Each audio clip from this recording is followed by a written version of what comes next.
Identificar la diferencia entre animales de servicio, asistencia y apoyo emocional. Explique las adaptaciones razonables para los animales de servicio, asistencia y apoyo emocional bajo la Ley de Equidad de Vivienda. Dé ejemplos de cómo solicitar una adaptación razonable para un animal de asistencia en virtud de la Ley de Equidad de Vivienda.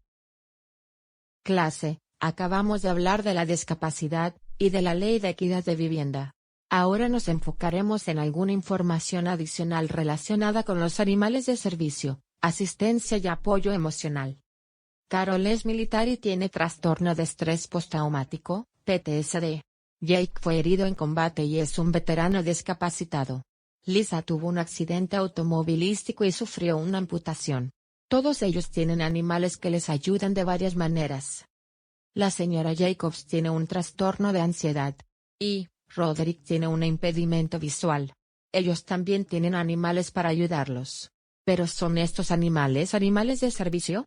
¿Animales de asistencia? ¿Animales de apoyo emocional? ¿Cuál es la diferencia? Veamos la definición de animales de servicio, asistencia y apoyo emocional, AE. Bajo la Ley de Estadounidenses con Discapacidades, ADA, un animal de servicio se define como un perro que ha sido entrenado individualmente para trabajar o realizar tareas para un individuo con una discapacidad. La tarea realizada por el perro debe estar directamente relacionada con la discapacidad de la persona. La ADA especifica que la provisión de apoyo emocional, bienestar, comodidad o compañía no constituye trabajo o tareas para los propósitos de esta definición.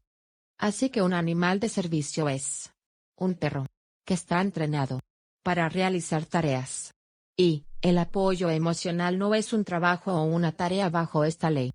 Los perros de servicio pueden acompañar a las personas con discapacidades a lugares a los que normalmente va el público.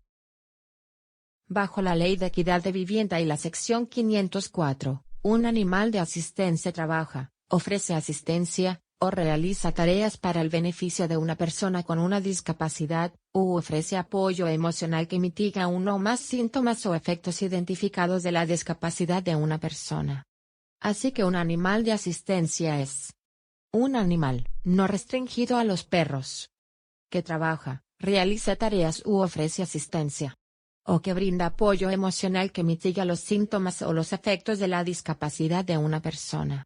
Un animal de asistencia en virtud de la Ley de Equidad de Vivienda, y la sección 504 también es un animal de servicio bajo la ADA si es un perro, está entrenado y realiza trabajo o tareas. Un animal de apoyo emocional es considerado un animal de asistencia en virtud de la Ley de Equidad de Vivienda y la sección 504, pero no un animal de servicio bajo la Ley de Estadounidenses con Discapacidades. A diferencia de los animales de servicio, los animales de asistencia no tienen acceso a lugares de alojamiento público. Bajo Ley Federal de Equidad de Vivienda, FA, un animal de asistencia es visto como una adaptación razonable en una unidad de vivienda que tiene una regla de no mascotas para sus residentes. Todo esto es tan confuso, Rocco. Lisa, una amputada, que usa un animal de asistencia, Rocco, está confundida. Veamos algunos ejemplos para ayudar a Lisa a entender cómo estas leyes funcionan juntas, y qué adaptaciones razonables son cuando se trata de ese animal de asistencia, Rocco. En los lugares de alojamiento público, como los hoteles, se aplica la Ley de Estadounidenses con Discapacidades. Por lo tanto, un hotel solo está obligado a permitir animales de servicio, que recuerden se definen como perros, que están entrenados para realizar trabajo o tareas. Sin embargo, si Lisa está comprando o alquilando una vivienda, entonces es la Ley de Equidad de Vivienda la que rige los animales de asistencia y las adaptaciones razonables. Las adaptaciones razonables tienen que ver con el cambio en las reglas, las políticas, las prácticas o los servicios para que una persona con discapacidad tenga las mismas oportunidades de usar y disfrutar de una vivienda o un espacio común. Los animales de asistencia no son mascotas. Si un apartamento, un townhome o un condominio tiene una regla de no mascotas, permitir animales de asistencia es una adaptación razonable, un cambio en la regla para adaptarse a la persona discapacitada. Recuerde que los animales de asistencia no son mascotas. Estas son algunas de las cosas que los propietarios no pueden hacer cuando un inquilino tiene un animal de asistencia. Los propietarios o las asociaciones no pueden prohibir que un animal de asistencia viva en la unidad. Los propietarios o las asociaciones no pueden cobrar un cargo adicional por el alquiler con una mascota o un depósito de seguridad por mascota por un animal de asistencia. Los propietarios y las asociaciones no pueden aplicar otras reglas de política de mascotas como restricciones de raza o peso a los animales de asistencia. ¿Qué pueden preguntar los propietarios y las asociaciones cuando alguien solicita una adaptación? Primera pregunta. ¿Tiene una discapacidad la persona que busca usar y vivir con el animal, es decir, un impedimento físico o mental que limite sustancialmente una o más de las principales actividades de la vida? Segunda pregunta. ¿Tiene la persona que hace la solicitud una necesidad relacionada con la discapacidad que requiere el uso de un animal de asistencia? En otras palabras, el animal trabaja, proporciona asistencia, realiza tareas o presta servicios para el beneficio de una persona con una discapacidad, o brinda apoyo emocional que mitiga uno o más de los síntomas o los efectos identificados de la discapacidad existente de una persona. Cuando las respuestas a las preguntas 1 y 2 son sí, la Ley de Equidad de Vivienda y la sección 504 requieren que el proveedor de vivienda modifique o realice una excepción a una regla o una política de no mascotas para permitir que una persona con una discapacidad viva y utilice uno o más animales de asistencia en todas las áreas de las instalaciones a las que normalmente se les permite ir a las personas, a menos que hacerlo imponga una carga financiera y administrativa indebida o altere fundamentalmente la naturaleza de los servicios del proveedor de vivienda. Las solicitudes de un animal de asistencia se evalúan caso por caso.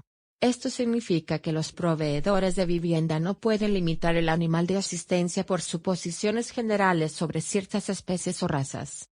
Debe haber una evaluación individualizada del animal de asistencia específico para determinar si representa una amenaza directa de daño o si podría causar un daño sustancial a la propiedad. ¿Qué tipo de documentación pueden pedirme? Los proveedores de vivienda pueden pedir a los individuos que tienen discapacidades que no son fácilmente aparentes o conocidas por el proveedor que presenten documentación confiable de una discapacidad y su necesidad relacionada con la discapacidad que justifique un animal de asistencia.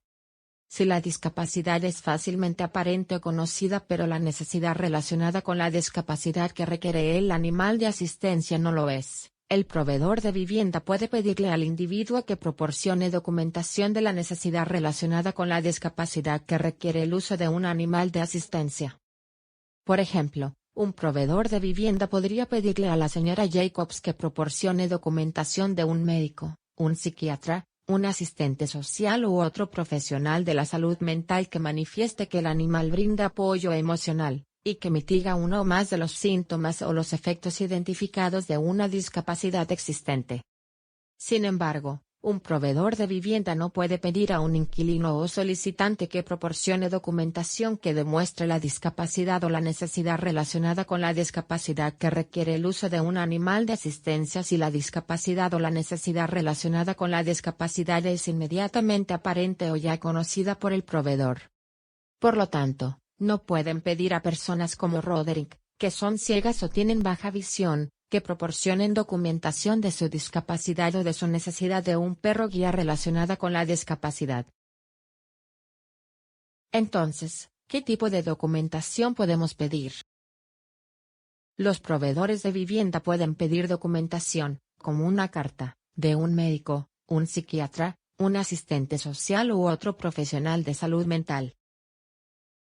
La documentación es suficiente si establece que un individuo tiene una discapacidad, y que el animal en cuestión proporcionará algún tipo de asistencia relacionada con la discapacidad o apoyo emocional. Un proveedor de vivienda no puede pedirle a un solicitante o un inquilino que le dé acceso a los registros médicos o a los proveedores médicos, o que le proporcione información o documentación detallada o extensa sobre los impedimentos físicos o mentales de una persona. ¿Cómo se solicita una adaptación? Las solicitudes pueden ser verbales o escritas, pero es una buena idea ponerlas por escrito y guardar una copia para su archivo. El proveedor de vivienda no puede exigir que presente la solicitud por escrito ni que utilice un formulario específico. Cuando haga su solicitud, le sugerimos que incluya la siguiente información. Indique que usted es una persona con una discapacidad. Por ejemplo, calificó como un individuo con una discapacidad según lo definido por las enmiendas de la Ley Federal de Equidad de Vivienda de 1988. En un lenguaje claro y conciso, describa el cambio que está buscando en la política, la regla o la barrera. Estoy solicitando una adaptación razonable para mi animal de asistencia. Solicite una respuesta por escrito dentro de un plazo determinado. Por favor, responda por escrito a mi solicitud dentro de los 10 días siguientes a la fecha de esta carta. Consulte nuestros ejemplos de cartas al final de este curso para obtener más información sobre cómo solicitar adaptaciones razonables. En el próximo módulo, identificaremos algunas excepciones a la Ley de Equidad de Vivienda y veremos ejemplos de discriminación.